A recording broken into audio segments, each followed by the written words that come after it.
I am my business, and I am multifaceted. I am a makeup artist, and I'm an esthetician and an eyebrow expert. And I was making ends meet. I was doing this brow business, but I knew that I wanted to be great at something. I knew I had more in me.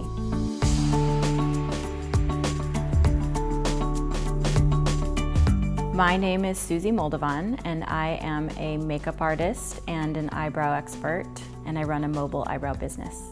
So the way I got into this business is an interesting story. I was in college, and my mom is European, and she didn't understand American children who didn't have majors. And so she said, you have to have a backup plan. So she sent me to beauty school, kicking and screaming. And my mom obviously knew something I didn't know, which is that I had a knack for beauty and for working with people. So I got my license the summer of that sophomore year, and I went back to school and I moved into a sorority house. And lo and behold, I had this new talent and skill that was a hot commodity among hundreds of girls. And truth be told, that's where I made all of my mistakes. You know, Malcolm Gladwell talks about doing something for 10,000 hours, and my 10,000 hours started, in my sophomore year of college, doing what would ultimately be my career, which at the time I had no idea.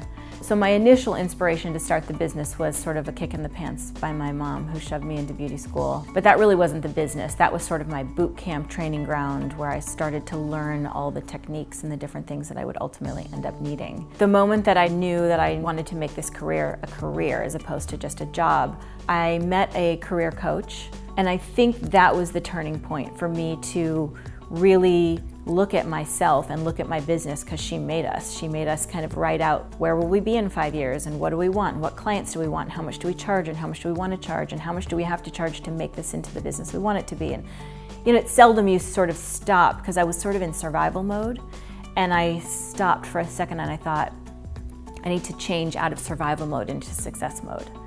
And so it was a really good moment for me to assess my business, to assess my talents, to assess the needs of the women around me and the voids that I was filling.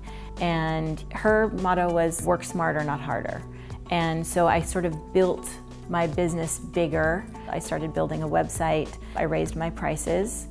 As an artist, I'm not great at negotiating, and I'm not great at business. And there's a lot you have to do. I have to know contracts, and I have to know rates and things. And the best thing about having a coach is that she's good at the things I'm not necessarily good at inherently. I'm an artist, I do things because I'm creative and I enjoy them, and making money is a necessity. So you have to be a business person. So you have to step into shoes that aren't necessarily comfortable.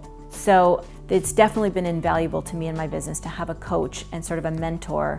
And I would say that was the turning point to where it went from being a small little business that I was sort of just doing to band-aid my life together, to turning it into a career that is both makeup artistry and mobile waxing.